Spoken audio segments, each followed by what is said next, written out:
नमस्कार दोस्तों, स्वागत है आपका हमारे YouTube चैनल SE हिंदी गुरुजी पर।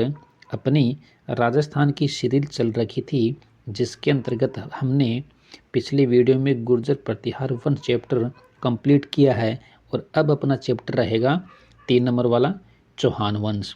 और यह वीडियो अपना स्कूल व्याख्याता, वरिष्ठ अध्यापक भर्ती व अन्य भर्तियों के लिए महत्वपूर्ण रहने वाला है। अब अपन पढ़ेंगे चौहान वंश को। तो इसमें देखिए चौहान वंश की उत्पत्ति कैसे हुई वो देखो। अग्निवंश ये किस किसने माना? तो देखिए सूर्यमल मिश्रण, पृथ्वीराज रासो और मोहनत नैनसी, इन्होंने अग्निवंशीय माना। इन्होंने चौहानों की उत्पत्ति वशिष्ठ जी द्वारा आबू के अग्निकुंड से उत्पन्न हुआ माना है। 2 नंबर पर देखिए सूर्यवंशी यानी किस किसने सूर्यवंशी माना है? तो देखिए जयानक पृथ्वीराज रासो के अनुसार, नयनचंद्र सूरी हमीर कावे के अनुसार, जोधराज हमीर रासो के अनुसार, नरपति नालय विशलदेव रासो के अनुसार, डॉक्टर गौरीशंकर हीराचंद ओझा आदि ने चौहानों को सूर्यवंशी माना है। हमीर रासो, हमीर महाकाव्य, पृथ्वीराज रासो ग्रंथों में चौहानों को सूर्यवंशी माना गया है। और यह क्वेश्चन संग्रहालय अध्यक्ष से 2024 में पूछा गया है। नेक्स्ट देखिए 3 नंबर पर विदेशी किस किसने माना है? तो वो देखो colonel James Tod, VA Smith, William Crooke आदि ने विदेशी माना है। कर्नल जेम्स टोड ने चौहानों को अग्निवंश स्वीकार कर इन्हें विदेशी माना है, यानी मध्य एशिया से आए हुए माना है। 4 नंबर पर देखिए ब्राह्मण वंशीय किस किसने माना है? तो वो देखिए दशरथ शर्मा, बिजोलिया शिलालेख, डॉक्टर भंडारकर, चंद्रावती लेख, जानकवि यानी कायम खा रासो आदि ने। डॉक्टर भंडारकर ने चौहानों को ब्राह्मण वंश से उत्पन्न होना माना है। और यह क्वेश्चन JN एग्जाम 2016 में पूछा गया है। 5 नंबर पर देखिए अब डॉक्टर दशरथ शर्मा, इन्होंने शिलालेख के आधार पर चौहानों को ब्राह्मण माना है। नेक्स्ट देखिए चंद्रावती लेख में भी चौहानों को ब्राह्मण वंशीय माना गया है। कायम खा रासो, इसमें भी चौहानों की उत्पत्ति वत्स से मानी गई है। इस कथन की पुष्टि सुंडा तथा आबू अभिलेख से भी होती है। नेक्स्ट देखिए 6 नंबर पर चंद्रवंशीय किस किसने माना? हांसी शिलालेख व अचलेश्वर शिलालेख आबू। 7 नंबर पर देखिए अब इंद्रवंशीय किस किसने माना? तो वो देखिए रायपाल के सेवाड़ी यानी पाली के शिलालेख में। 8 नंबर देखिए खज जाति से माना है, यानी किस किसने खज जाति से माना है? तो डॉक्टर भंडारकर ने। 9 नंबर पर देखिए सांबर झील, पंडित रामकर्ण आसोपा के अनुसार चौहान सांबर झील के चारों ओर रहने के कारण चाहुमान कहलाए। क्या कहलाए? चाहुमान। बिजोलिया अभिलेख के अनुसार चौहान वंश के इतिहास की जानकारी का महत्वपूर्ण साधन है। और यह क्वेश्चन वरिष्ठ अध्यापक भर्ती 2018 में पूछा गया है। अब नेक्स्ट देखिए चौहानों का मूल स्थान। अब देखिए चौहानों का मूल स्थान सपादलक से यानी सांबर झील के आसपास का भूभाग माना जाता है। नेक्स्ट देखिए पृथ्वीराज विजय, शब्दकल्प द्रुमकोश तथा लाडनो लेख में चौहानों का निवास स्थान जांगल देश, सपादलक से, अहिछत्रपुर आदि उल्लिखित हैं। आगे देखिए चौहानों का मूल स्थान माना जाता है, तो इसका आंसर हो जाएगा सपादलक से। और यह क्वेश्चन स्कूल व्याख्याता भर्ती 2022 में पूछा गया है। नेक्स्ट देखिए इससे स्पष्ट होता है कि चौहान जांगल देश के रहने वाले थे और उनके राज्य का प्रमुख भाग सपादलक था। उन्हें इसलिए सपादलक्ष्य नृपति कहते थे। नेक्स्ट देखिए इनकी प्रारंभिक राजधानी अहिछत्रपुर यानी नागौर थी। जब उनके राज्य का विस्तार हुआ तो राज्य की राजधानी शाकंभरी यानी सांबर हो गई। बाद में इनकी राजधानी अजमेर हुई। तब इनके राज्य के विस्तार में मारवाड़, बीकानेर, दिल्ली, मेवाड़ के बहुत से भाग सम्मिलित थे। अजमेर के चौहानों को सपादलक्ष के चौहान के नाम से भी जाना जाता है और यह क्वेश्चन सेट 2023 में पूछा गया है। अब अपन पढ़ेंगे चौहान वंश और उनके संस्थापक। तो एक नंबर पर देखिए सांबर यानी शाकंभरी के चौहान और उसके संस्थापक थे वासुदेव और समय था 551 ईस्वी। सेकंड नंबर पर देखिए नाडोल के चौहान वंश और उनके संस्थापक थे लक्ष्मण और समय था 960 ईस्वी। 3 नंबर पर देखिए अजमेर के चौहान वंश का संस्थापक देखिए अजयराज और उनका समय था 1113 ईस्वी में और यह क्वेश्चन फर्स्ट ग्रेड भर्ती 2022 में पूछा गया है कि अजमेर के चौहान वंश का संस्थापक कौन था। तो कौन था? अजयराज और समय था 1113 ईस्वी। 4 नंबर पर देखिए जालोर के चौहान वंश का संस्थापक देखिए कीर्तिपाल और उनका समय था 1181 ईस्वी और यह क्वेश्चन वरिष्ठ अध्यापक भर्ती 2023 में पूछा गया है कि जालोर के चौहान वंश का संस्थापक कौन था? कीर्तिपाल। 5 नंबर पर देखिए रणथंभौर के चौहान वंश का संस्थापक देखिए गोविंदराज और उनका समय था यानी स्थापना की थी 1194 ईस्वी में और यह क्वेश्चन सेकंड ग्रेड भर्ती 2023 में पूछा गया है। नेक्स्ट अब देखिए शाकंभरी या सांबर के चौहान वंश से इसमें देखिए चौहानों का मूल स्थान था तो इनका मूल स्थान था सपादलक से यानी सांबर या जांगल प्रदेश। नेक्स्ट देखिए प्रारंभिक राजधानी यानी इनकी प्रारंभिक राजधानी कौन सी थी? अछित्रपुर और वो थी नागौर में। नेक्स्ट देखिए सपादलक्ष चौहानों का मूल स्थान नाडोल यानी पाली को माना जाता है। राजस्थान के प्राचीन शहर शाकंभरी यानी वर्तमान सांबर को 7वीं शताब्दी में वासुदेव नामक चौहान ने बसाया था। किसने बसाया था? वासुदेव चौहान ने और यह क्वेश्चन राजस्थान पुलिस भर्ती 2022 में पूछा गया है। अब अपन पढ़ेंगे एक नंबर पर वासुदेव चौहान को। तो वासुदेव चौहान के उपनाम देखिए उनके उपनाम कौन कौन से थे। एक नंबर पर देखिए चौहानों का आदि पुरुष कहलाते हैं। सेकंड देखिए चौहानों के मूल पुरुष कहलाते हैं। 3 नंबर पर देखिए शाकंभरी के चौहान वंश के संस्थापक कहलाते हैं।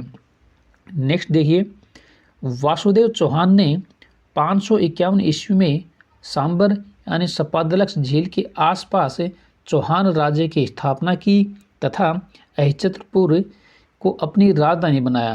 राजधानी किसको बनाया? अहिछत्रपुर को। नेक्स्ट देखिए बिजोलिया शिलालेख और समय देखिए 1070 ईस्वी। इसमें देखिए इस अभिलेख के अनुसार सांबर झील का निर्माण वासुदेव चौहान ने करवाया था। यानी बिजोलिया शिलालेख के अनुसार सांबर झील का निर्माण किसने करवाया था? तो इसका आंसर हो जाएगा वासुदेव चौहान ने। बिजोलिया शिलालेख के अनुसार सांबर झील का निर्माण किसने करवाया था? तो इसका आंसर है वासुदेव ने और यह क्वेश्चन वरिष्ठ अध्यापक भर्ती संस्कृत विभाग 2018 में पूछा गया है। नेक्स्ट देखो वास्तव में सांबर झील एक प्राकृतिक झील है। इस अभिलेख में चौहानों को वत्स गोत्र ब्राह्मण कहा गया है। चौहान राजवंश का संस्थापक वासुदेव था। चौहान वंश का संस्थापक कौन था? वासुदेव और यह क्वेश्चन सेकंड ग्रेड भर्ती 2008 में पूछा गया है। नेक्स्ट देखो वासुदेव के बाद शासक कौन कौन बने वो देखिए। सामंतराज लगभग 817 ईस्वी में। नरीपराज सामंत का उत्तराधिकारी। 3 नंबर पर देखिए जयवरा है सामंतराज का पुत्र। 4 नंबर पर देखो विग्रहराज प्रथम जयराज का पुत्र। 5 नंबर पर चंद्रराज प्रथम और 6 नंबर पर गोपेंद्र राज। अब अपन पढ़ेंगे दुर्लभ राज प्रथम को। तो दुर्लभ राज प्रथम के बारे में देखिए यह प्रतिहार शासक वत्सराज का सामंत था। किसका संबंध था? वत्सराज का। इसने वत्सराज के साथ रहते हुए बंगाल के धर्मपाल को हराया था। नेक्स्ट देखिए 3 नंबर पर गुवक प्रथम, इसके बारे में देखिए। यह प्रतिहार शासक नागभट्ट द्वितीय का सामंत था। किसका सामंत था? नागभट्ट द्वितीय का। हर्षनाथ मंदिर जो सीकर में है, इसके अनुसार देखिए गुवक प्रथम ने हर्षनाथ मंदिर का निर्माण करवाया था, जो चौहानों के इष्ट देव हैं। चौहानों के इष्ट देव कौन है? हर्षनाथ। तो इसमें देखिए गुवक प्रथम चाहमान वंश का संस्थापक था, यानी गुवक प्रथम था वो चाहमान वंश का क्या था? संस्थापक था। और यह क्वेश्चन संकलनकर्ता 2016 में पूछा गया है। नेक्स्ट देखो, हर्षनाथ मंदिर का निर्माण करवाया किसने करवाया? गुवक प्रथम ने। और यह क्वेश्चन सांख्यिकी भर्ती 2024 में पूछा गया है। प्रारंभ में चौहान शासक गुर्जर प्रतिहारों के सामंत थे। किसके सामंत थे? गुर्जर प्रतिहारों के। गुवक प्रथम ने पहली बार अपना स्वतंत्र शासन कर गुर्जर प्रतिहारों की अधीनता से चौहानों को मुक्त करवाया। इनके बाद शासक बने, तो इनके बाद शासक कौन बने? चंद्रराज द्वितीय। अब अपन पढ़ेंगे गुवक द्वितीय को। इसके बारे में देखिए, इसने अपनी शक्ति बढ़ाने के लिए अपनी बहन कलावती का विवाह कन्नौज के शासक भोजराज से किया। यानी कलावती का विवाह किसके साथ किया? भोजराज से। नेक्स्ट देखिए 5 नंबर पर चंदन राज। तो चंदन राज के पिता देखिए गुवक द्वितीय इनके पिता थे। और इनकी रानी देखिए चंदन राज की पत्नी रुद्राणी यानी आत्मप्रभा। रुद्राणी शिव भक्त थी। प्रतिदिन 1000 दीपक अपने इष्ट देव महादेव के सामने जलाकर पुष्कर झील में प्रवाहित करती थी। चंदन राज की रानी रुद्राणी जो पुष्कर में प्रतिदिन 1000 दीपक जलाकर भगवान महादेव की उपासना करती थी, वह किस वंश से संबंधित थी? तो इसका आंसर हो जाएगा शाकंभरी के चौहान वंश। और यह क्वेश्चन AOR भर्ती 2022 में पूछा गया है। चंदन राज ने दिल्ली के तोमर शासकों को हराया था। यानी जो चंदन राज थे वो दिल्ली के जो तोमर वंशीय शासक थे उनको हराया था। 6 नंबर पर देखिए अब वाकपति राज प्रथम। हर्षनाथ शिलालेख के अनुसार इनकी उपाधि महाराजा थी। यानी जो हर्षनाथ शिलालेख है इसके अनुसार इनकी उपाधि कौन सी थी? महाराजा की। वाकपति राज प्रथम चौहान शासक जिसने महाराजा की उपाधि धारण की। इनके शासनकाल में राष्ट्रकूटों ने प्रतिहारों की शक्ति को नष्ट कर दिया, जिसका फायदा उठाकर वाकपति राज प्रथम ने प्रतिहारों के कई भाग अपने राज्य में मिला लिए। इनके बाद शासक बने, तो इनके बाद शासक बने कौन बने? विंध्यराज। अब पढ़ेंगे अपन सिंहराज को। इसके बारे में देखिए, यह संभवतः प्रतिहार शासक देवपाल का सामंत था। किसका सामंत था? देवपाल का। इसने दिल्ली के तोमरों व प्रतिहारों को हराया, जिससे दोनों शत्रुओं ने मिलकर सिंहराज की हत्या कर दी। हर्षनाथ शिलालेख 973 ईस्वी, इसके अनुसार देखिए, इसने सेनापति की हैसियत से तोमर शासक सलवण को परास्त किया।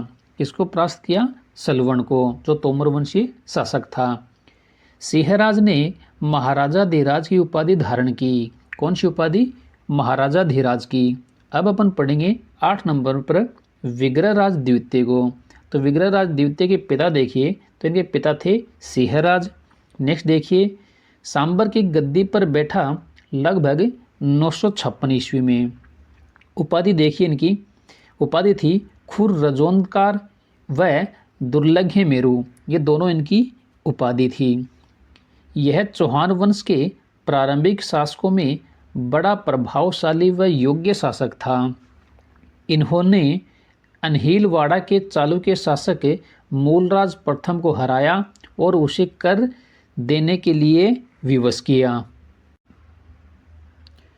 हर्षनाथ शिलालेख, इसमें देखिए, भड़ोज गुजरात में अपनी कुल देवी आशापुरा माता का मंदिर बनवाया? सीकर जिले की हर्ष पहाड़ी पर हर्षनाथ शिलालेख समय देखिए 973 ईस्वी इसी के समय का है। इस शिलालेख से विग्रहराज के शासनकाल के बारे में विस्तृत जानकारी प्राप्त होती है। कौन से शिलालेख में? हर्षनाथ शिलालेख में। 9 नंबर पर देखिए अब दुर्लभ राज द्वितीय को पढ़ेंगे। अब यह विग्रहराज द्वितीय का भाई था। किसका भाई था? विग्रहराज द्वितीय का। और इनकी उपाधि देखिए, इनकी उपाधि थी महाराजा धीराज और यह उपाधि सकाई अभिलेख के अनुसार प्रमाणित है। इसने नाडोल के महेंद्र चौहान को परास्त किया। किसको परास्त किया? नाडोल के महेंद्र चौहान को। अभिलेखों में इसे दुर्लभ मेरु कहा गया है। दुर्लभ मेरु का अर्थ यानी दुर्लभ मेरु जो उपाधि थी उसका अर्थ क्या है वो देखिए। जिसकी आज्ञा का उल्लंघन ना करे, यानी जिसकी आज्ञा का उल्लंघन ना करे उसे क्या कहा जाता है? दुर्लभ मेरु। अब अपन पढ़ेंगे गोविंदराज तृतीय को। तो इनके पिता देखिए, इनके पिता थे विग्रहराज द्वितीय। पृथ्वीराज विजय यानी जयानक में इसे वेरीघट यानी शत्रु का संहारक कहा गया है। क्या कहा गया? वेरीघट कहा गया। और किसके अनुसार? पृथ्वीराज विजय के अनुसार। फरिश्ता ने गोविंद तृतीय को गजनी के शासक को मारवाड़ में आगे बढ़ने से रोकने वाला कहा है। अब अपन पढ़ेंगे 11 नंबर पर वाकपतिराज द्वितीय को। तो वाकपतिराज द्वितीय के पिता देखिए गोविंद तृतीय इनके पिता थे। इसमें देखिए इन्होंने मेवाड़ के शासक अंबा प्रसाद को युद्ध में मारकर ख्याति प्राप्त की। किसको मारकर? अंबा प्रसाद को। इसके बाद शासक बने वो देखिए वीर्यराज, चामुंडराज, सिंहट इसके बाद शासक बने। अब अपन पढ़ेंगे दुर्लभ राज तृतीय को। इसमें देखिए इसने गुजरात के राजा कर्ण के साथ युद्ध किया। किसके साथ? राजा कर्ण के साथ। 1079 ईस्वी में गजनवी के सुल्तान इब्राहिम ने भारत के पश्चिम तट पर अधिकार कर लिया। इस युद्ध के दौरान दुर्लभ राज मारा गया। इसके बाद शासक बना, यानी दुर्लभ राज तृतीय के बाद शासक कौन बना? विग्रहराज तृतीय। अब अपन पढ़ेंगे पृथ्वीराज प्रथम को। तो पृथ्वीराज प्रथम के पिता देखिए, इनके पिता थे विग्रहराज तृतीय। पृथ्वीराज विजय जिसके लेखक हैं जयानक, इसके अनुसार देखिए इसने 1050 ईस्वी में पुष्कर के ब्राह्मणों को लूटने आए 700 चालुक्यों को मार गिराया। कितने चालुक्यों को? 700 चालुक्यों को मार गिराया। उपाधि देखिए इनकी, यानी पृथ्वीराज प्रथम की उपाधि कौन सी थी? परम भटारकर महाराजा धीराज परमेश्वर की उपाधि थी। जीर्ण माता मंदिर शिलालेख जो रेवासा सीकर में है, इसके अनुसार देखिए इनकी विस्तृत जानकारी प्राप्त होती है। यानी पृथ्वीराज प्रथम की विस्तृत जानकारी किससे प्राप्त होती है? तो जीर्ण माता शिलालेख।